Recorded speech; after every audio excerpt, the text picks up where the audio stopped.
Go to video bottom left. Change it to live set meetup. Go back into video, down there, change your settings, video settings. Disable mirror, enable HD. Go. Perfect. Exit out of there. Why does it do the mirror setting? And then co-participants. Am I raising my right hand Boom. in the video? I'm raising my right hand. Plug your charger in. You're all set. How much easier if we just had that iPad mounted to the wall?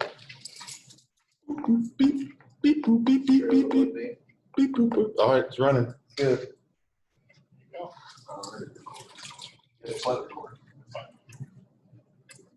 I'd be jammed up, had that iPad mounted to the wall. All right, ready to roll.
What happened to our clock? It was disturbing the video. What? You got it, check.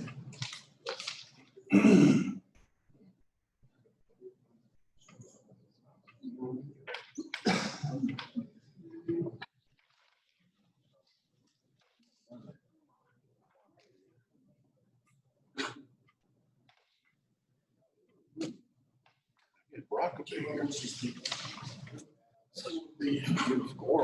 here. Never get a job.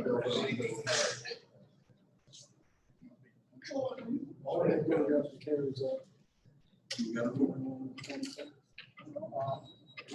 it?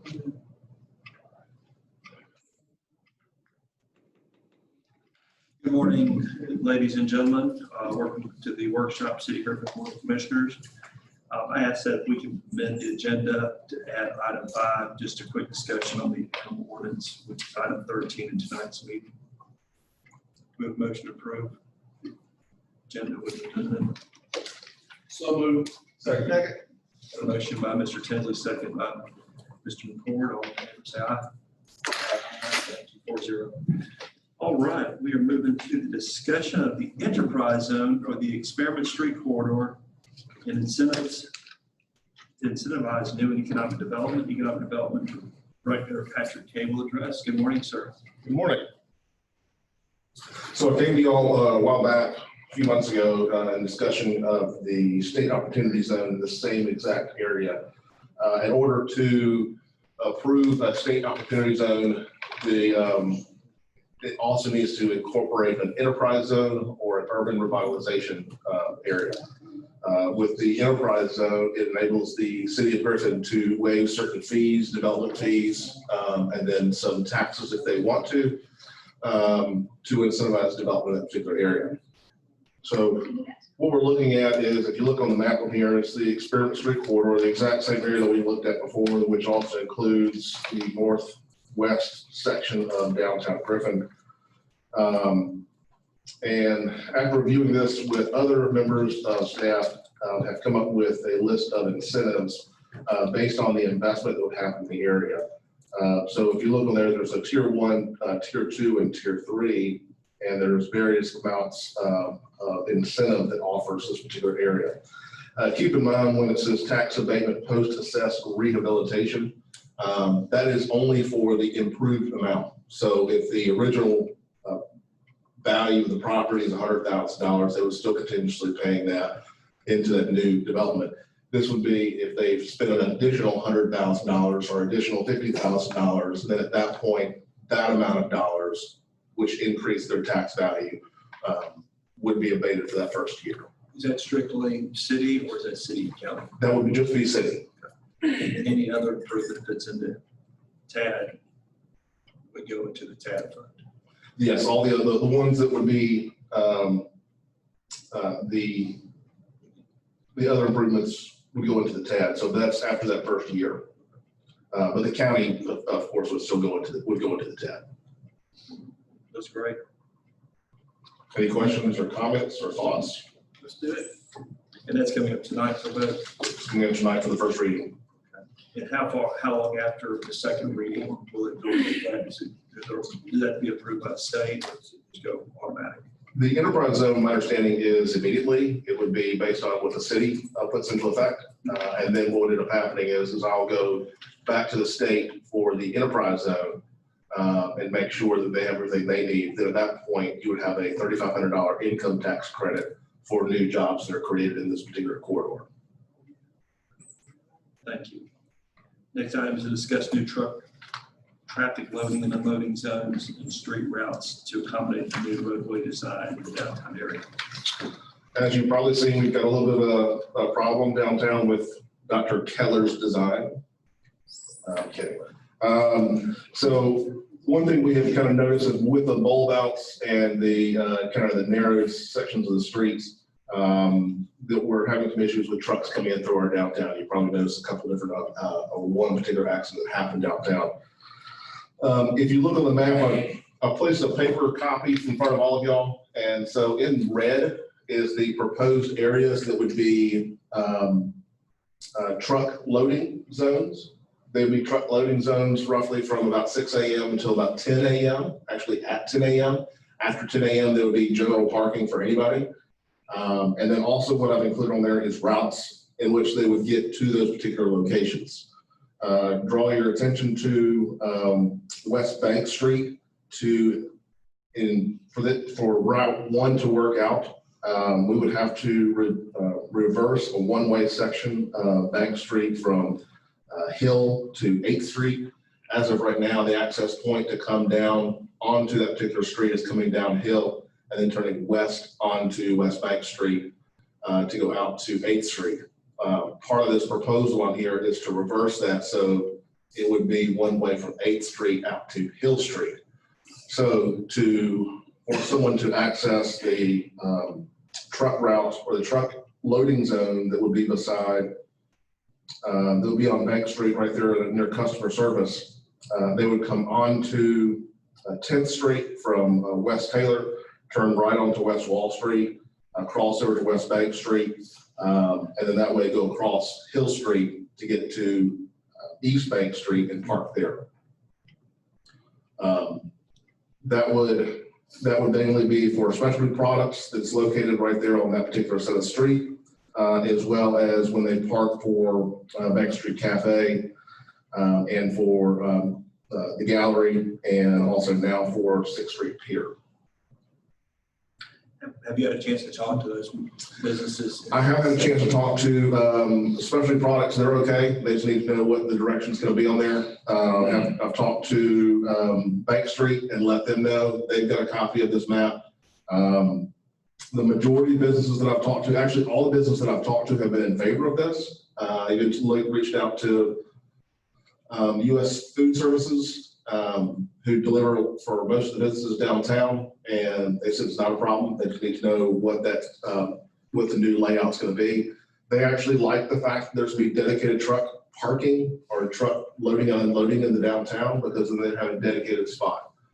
So for instance, Angelo's made reference to sometimes he's got people who are parked right outside of his business on East Solomon Street, from either residents parked downtown or various places, and this would keep a striped area, loading zone specifically for this, so it will actually enable them to move quicker in and out of downtown.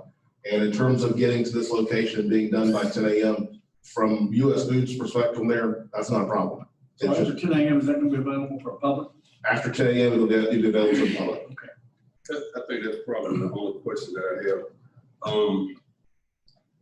Living so close to McDonald, here in county, the traffic can sometimes back up, and living in Griffin, where we have a train that for some reason likes to just stop in the middle of downtown, that it may throw this off a bit, and it may push them beyond that 10 a.m. period.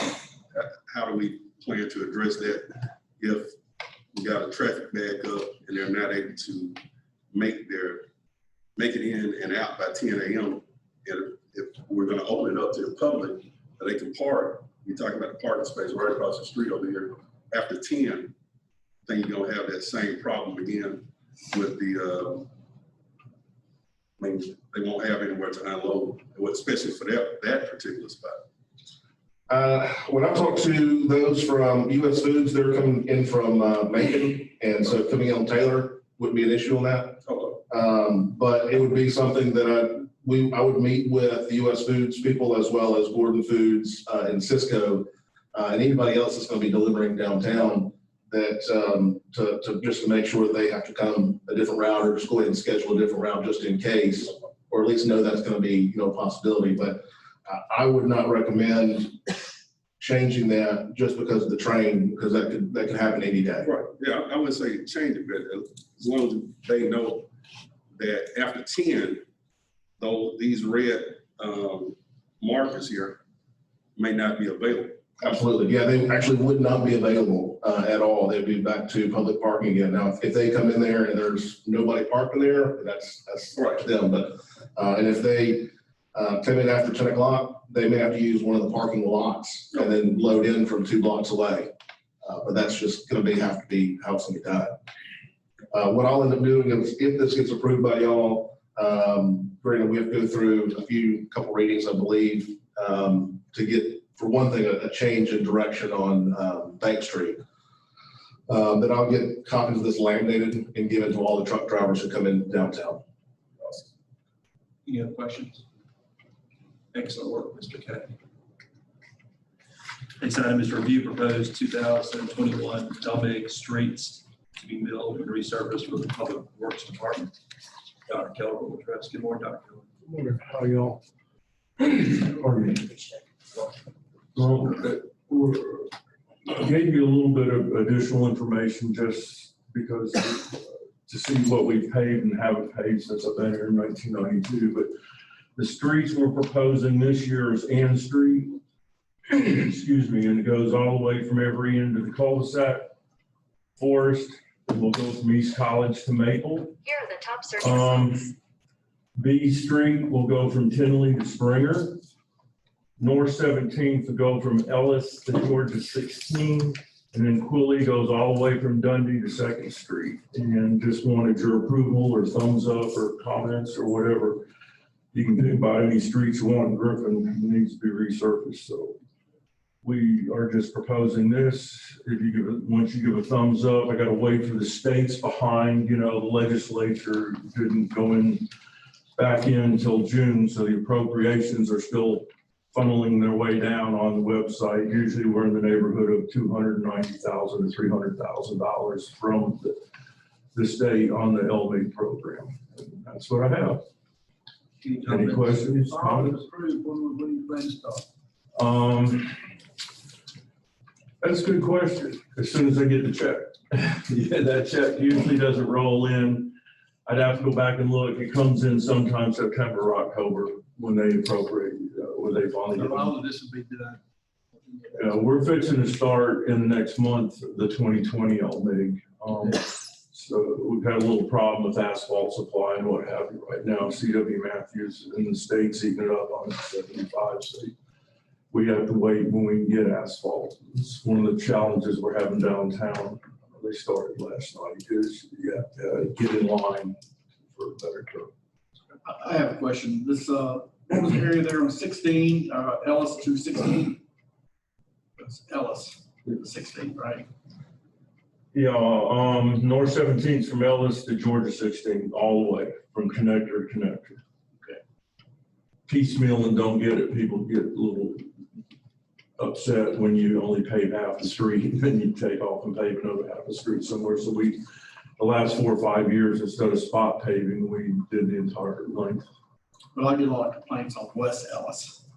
So, but a lot of that's Williams Yeah. County, but it's still got. If I'm not mistaken, isn't Ellis on your LMIG? Yeah, that's what it's saying. So, Okay. okay. That's what we got. Anything else? Thank you, Dr. Keller. All right, thank you all. Appreciate it. And we'll make it work. Item 4 is discuss proposed 2021 Spalding Water Sewage Facilities Authority contract. Mr. Smith will address. All righty, we're back to talk about the water contract. Gave you a timeline several times, and I've tried to update it based on the latest discussions, but the timeline that's attached to your agenda shows that we've been talking about this water contract essentially since 2012, and officially and in earnest since February of 2018, when the Water Authority Chairman, Mr. Lamb, officially gave us notice in writing that we were opening negotiations. We've looked at several different drafts of contracts. We've had numerous meetings over the last 2 years and 4 months. We've had proposals for extensions to the contracts, which have all not come to fruition. So the city has put together a draft of a contract that we would like to send to the Water Authority to get their input on. And I think at the last meeting when we had a discussion about the water contract, the question was asked, what happens if we don't have a final contract by the expiration of the current contract. And I guess we would make a determination at that point if we're going to continue to provide water or what that rate might be when that time comes. But what I wanted to do this morning was go through the draft of the contract that we would like to send over and answer any questions or concerns that you may have and make sure everybody's on board with this contract. So in essence, we can approve it by consensus and get it over to them for them to review and get back with us on. So if you have the copy of that contract available, one of the main things that you'll see throughout this contract is that we remove Spalding County from the contract. The contract will simply be between the Spalding County Water and Sewer Facilities Authority and the City of Griffin. I don't have the contract, so. You have your, it was an attachment in the agenda. Might you have your agenda? Or Susan, do you have the ability to pull up the contract to go through it on their screen? Scrolling right now. So that first page, page 1, simply is where we remove Spalding County from the contract. On page 2, you got it? Yes, sir. Okay, on page 2, you can see the red version. Mr. Bright, if you don't have a monitor, you could probably move to one of these other places that maybe have an absentee if you want to look at those monitors. I'm sorry. Page 2 just removes reference to the 1995 agreement and sets the inception and expiration date. Page 3 just refers to the Spalding County water system to be known as the authority water system. There's some typos and some capitalizations. Dates are changed. County has been removed. Over on page 6. One of the things that the authority requested and that we certainly agree to is to do periodic updates at least twice annually to establish projected needs for water supply maintenance and capital improvements. The authority was concerned that sometime we invest millions of dollars and have capital projects that they may not know about until they get their new rate. So they would like for us to meet with them at least twice annually to give them updates on capital improvements and projections. It does go on to say in that same paragraph that if the city is unable to perform its water supply obligations under this agreement for more than 90 days following written notice of increased demand by the authority is free to negotiate with an outside supplier. We certainly don't have a problem with that. On page 7, we just clarified about non-billed water. There is water based on repairs, based on flushing the system and that kind of stuff that's non-metered water, non-billed. We just took the word free, changed it to non-billed. On page 8 is again just some changing the county and the authority. Let's see.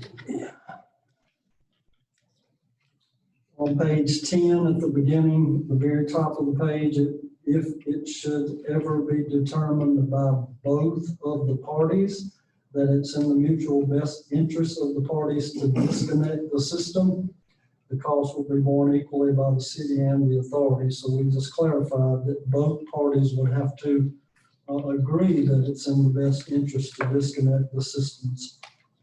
Back on page 8, on that transmission fee, the 1%. Did I miss down at the bottom of page 8, I apologize. The water authority asked for a transmission fee for any water that goes through their lines to a supplier. For instance, we sell wholesale water to Butts County, for instance. To get that water from our facility to Butts County, it would traverse through a Spalding County water line. So that would be transmission of that water through their lines. They have asked for a 2.5% transmission fee. We're changing that to 1% transmission fee. We don't mind paying them a transmission fee, and I believe it was in the old contract. Currently, we're paying 1% right now. I think it's currently 1%. It's currently 1%, and we're proposing to leave it at 1%, not increase it to 2.5%. What, in terms of the grant scheme, how much is that 1% worth a year right now on average? Depends, but $200-300 a month, as high as $4 sometimes. Just depends on the usage. It could be more, could be less. On page 11, you have a lot of red. Has a lot to do with minimum standards and requirements by the EPD.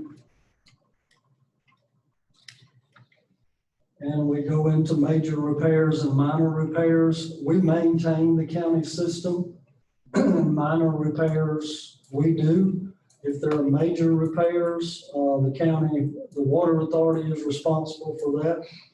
So we have about 6 or 7 lines down. The city shall make minor repairs, including but not limited to broken service lines and water mains, major repairs and or replacement of assets, including but not limited to water line replacements in excess of 100 linear feet. And there's been some discussion about the 100 linear feet. That's our proposal. Hydrant replacements, tanks, booster pumps, chlorine booster stations, all jointly planned based upon recommendations by our engineers.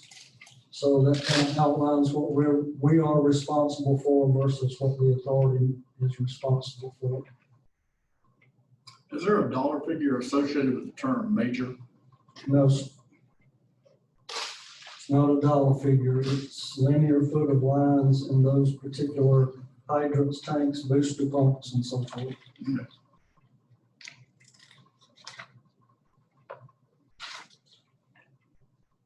On page 13, you'll see in red, the city agrees to update its water model to integrate any new development in the unincorporated county.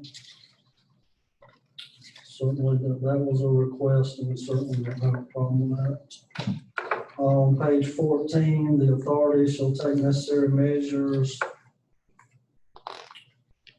about ordinances and regulations and policies for new developments and new subdivisions. In other words, they'll kind of mirror our policies and ordinances.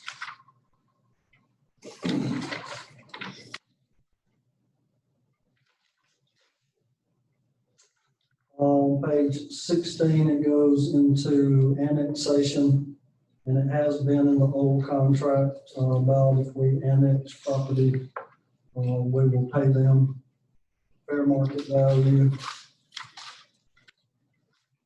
And I think I missed, but one of the main areas in our proposal that the water authority has had some discussion about is the length of this contract. I missed it, but all the way back on page 2, we are proposing a 25-year contract, which we have had discussions with the authority. In their discussions, a couple of them thought a 25-year contract was okay. Some of them wanted a 10-year contract. Some of them wanted a 15-year contract. So they've been somewhat divided on this, but we feel like the minimum request from our standpoint is the 25-year contract. And I have pretty much expressed to them that I didn't think we were going to be able to approve a contract for less than 25 years. Brand, do you recall any other areas that we had discussions on that I might have missed? You hit all the highlights. Oh, exclusive, one area, I believe it's in Article 3. I have so many copies of these contracts that have gone back and forth. It's kind of hard for me to make sure I get everything, but under Article 3, I think it is,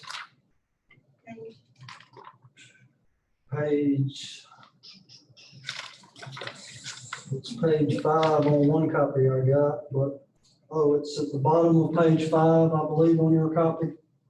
Throughout the term of this agreement, the city will be the exclusive and sole provider. The reason that that's not marked in red as a change is because it's always been that way. The Water Authority has proposed that we put that as the major provider, meaning 51%. We feel like we have to be the exclusive provider, so we know what we're responsible for. So that will probably be an area of discussion, but I don't think that we can accept anything less than the exclusive provider. On the industrial rate, The industrial rate was another area. There was some discussion on one of my copies. It's page 7. Let me see where it is in this one. It's probably under the agreement not to compete. On page 7,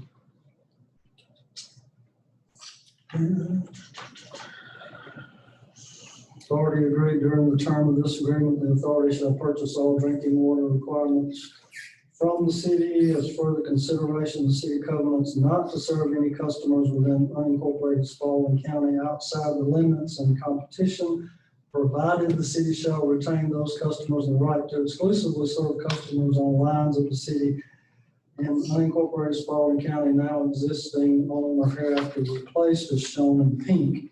So we do have a map, and this really hasn't changed is the reason it's not in red in your new contract. There are some areas, particularly the Heron Bay area about years and years ago, we agreed to let the Henry County Water Authority service an area of Heron Bay, which is in Spalding County.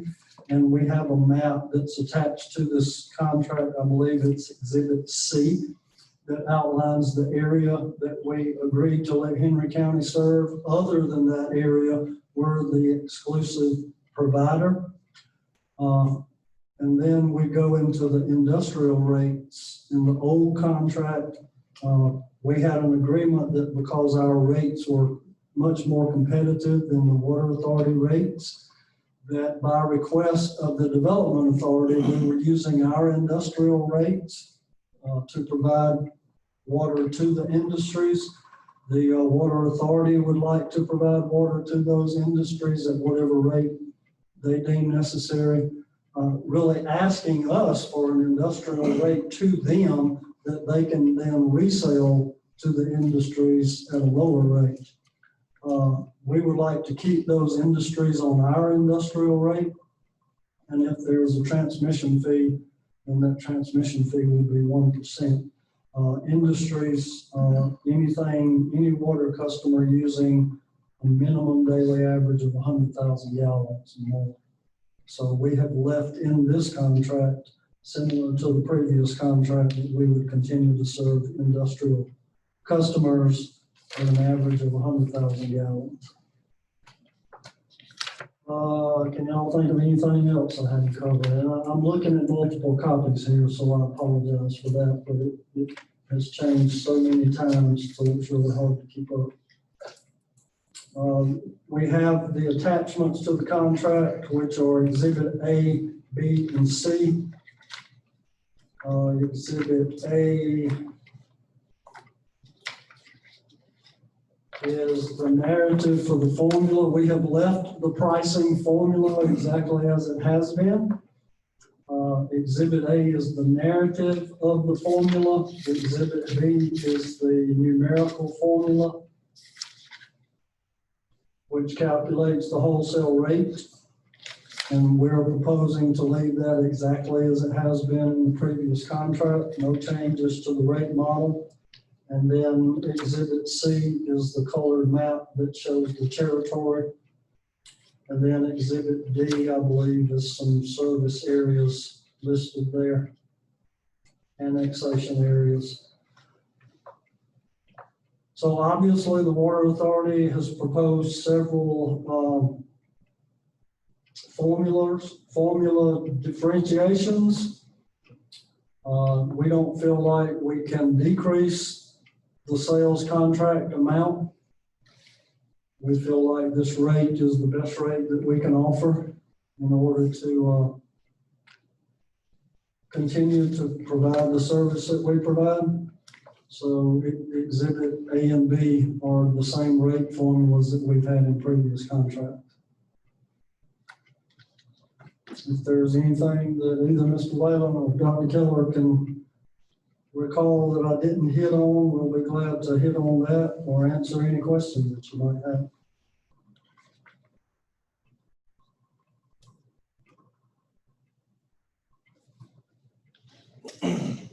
Anything else, gentlemen? Yeah. And this is coming up, we usually send this to them If the consensus is this is a good draft, I mean, rather than approve a final copy, I think if the consensus is we'll send this draft over to them and see what they say about the draft, and then if they're good with it, then we'll put it on our agenda for final approval. I don't see any need to approve it and then go back and change it back and forth, so. I'm ready to send it. Good to go, Mr. Ford. Let's send it. Okay. Before you talk about animals, there was one other quick thing while William's here. He shot me an email late yesterday about, about fireworks. And while he's here, I just wanted to see if y'all had any, not anything to make a decision on, but if y'all had any opinion on that, or if you even were able to see the email. We pay with fireworks out of hotel motel tax. Correct. And so, Well, me personally, not really. Hotel motel tax goes in the general fund and we pay for it out of the general fund, but we don't designate hotel motel tax for it. in the past, hotel motel tax, I think was designated for the Not cost. that I'm aware of. It just goes into general fund, we pay for it out of there. So personally, I'm saying let's do the fireworks if we want to come up with a Callaway garden theme lights in City Park, which I love the idea. You know, we did some lightings in downtown Griffin several years ago, which eventually ended up at Airport Road Park. I think businesses would step up and be partners and work together for sponsorships and like a small, I mean, the small lighted things cost anywhere from $300 up to $5,000 or more. So, William, you sound, look like you're shaking your head that positive on that. No. Kenny, Doug is correct. Let's say I'm shorter than Kenny. There's been some talk on the board about what we're spending for fireworks and how many different fireworks shows are going off in the city and county around the 4th of July. So a couple of my commissioners said, why don't we look at either partnering with one of those entities and making a huge display. And I came back to him and said, why don't we do something a little bit different? And TJ and I had talked about City Park, and as you know, the city and county during SDS have been talking about City Park, et cetera, et cetera. And I don't know if you've been to the Festival of Lights lately. It has grown and grown and grown, and we've really kind of outgrown Airport Road Park for a one-night event.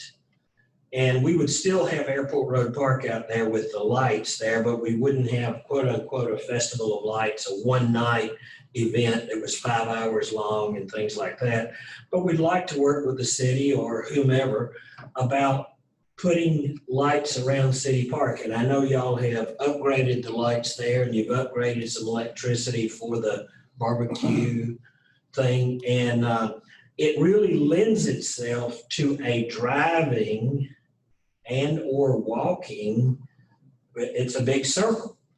And you could have, close it down one night for walking only, or have a walk your pets, or bring, whatever, I don't know. But, and with the advent of golf carts, I'm sure you can use golf carts in City Park, right? So I know my daughter's having a wonderful time with her golf cart. She loves living downtown and driving a golf cart, but, She got a permit? yes, sir, she does. Yes, sir, I don't want to be on the front page. But we thought it might be a good idea if the commissioners were thinking, and 2 or 3 years ago, my commissioners thought about doing away with fireworks altogether. And I think it may have been a slight topic of discussion over here. But for what we spend in fireworks, we could make a considerable contribution towards purchasing Christmas displays. And by no means would it be anything near Callaway Gardens. No. Their displays start at $10,000 and go up. These are, like Doug said, from $300 to $5,000. They're 6, 7 feet tall. They're not 12 or 15 feet tall. But it would be a great thing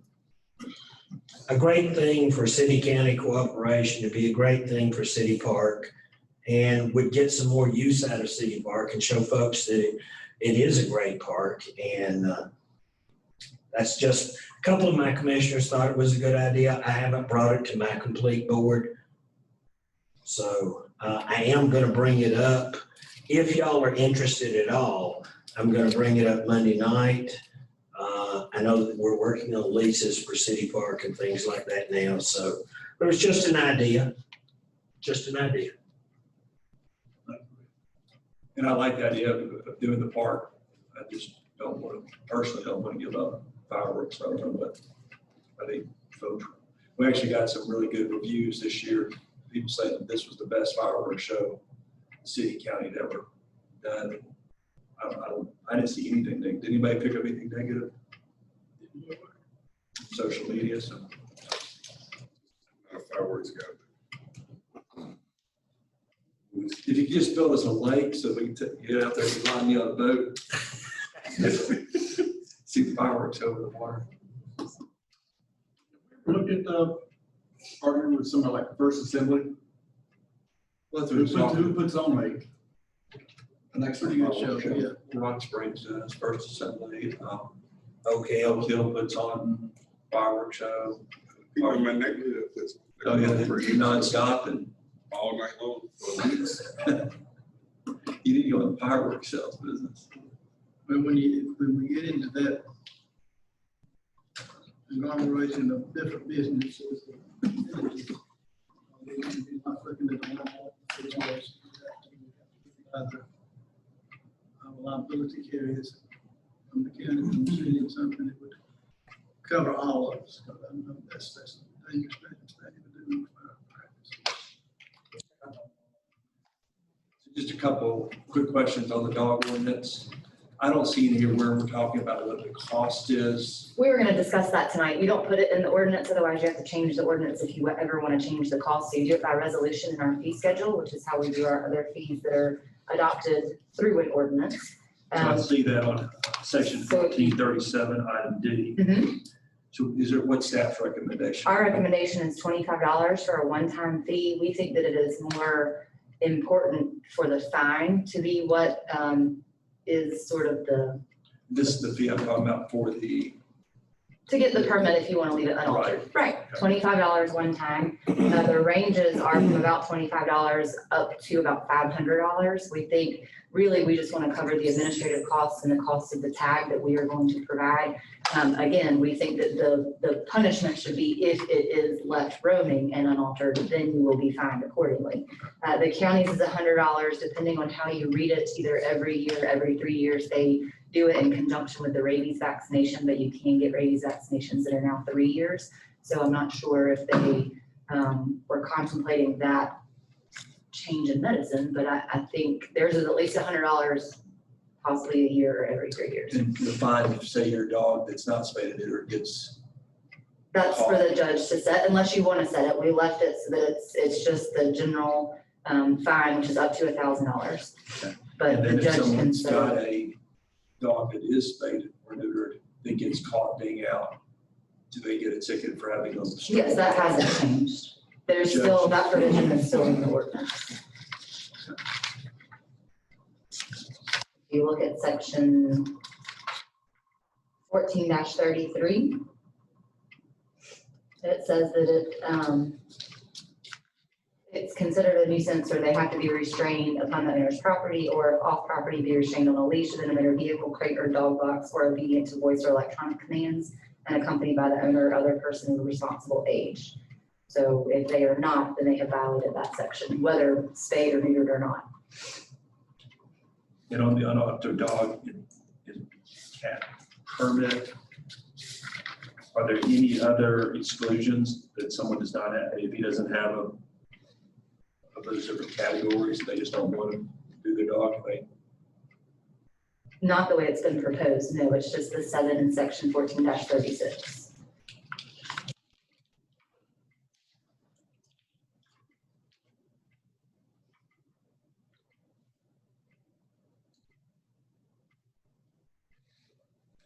Can we add another category that someone, if they have their dog, it may not be a full bred, bona fide purebred dog, breed club or cat fanciers association? If that's the will of the board, then I can figure out a way to add something, but those provisions, the 7 that we have, are very liberal. My staff's recommendation would not be to just if you want to. I think you can fit in one of those 7 categories, but if that's the will of the board, then we can certainly write something that's more generic.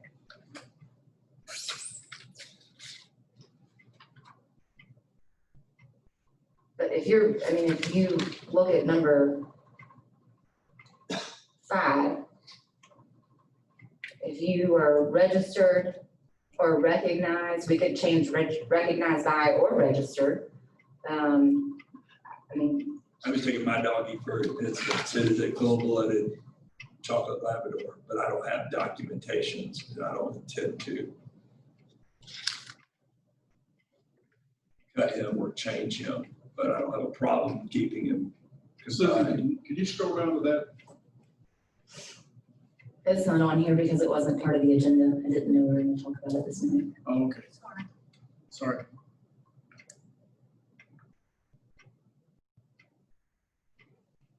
I would just need direction from the board. If we want to add something that's just because somebody doesn't want to alter them, then I need 4 of you to tell me to put that in here. I would have the recommendation. Me too.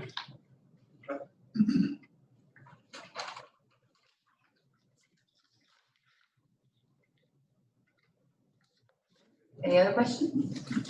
Thank you. Thank you so much. Gentlemen, and without any ladies, this is a strange meeting. Welcome. Anything else?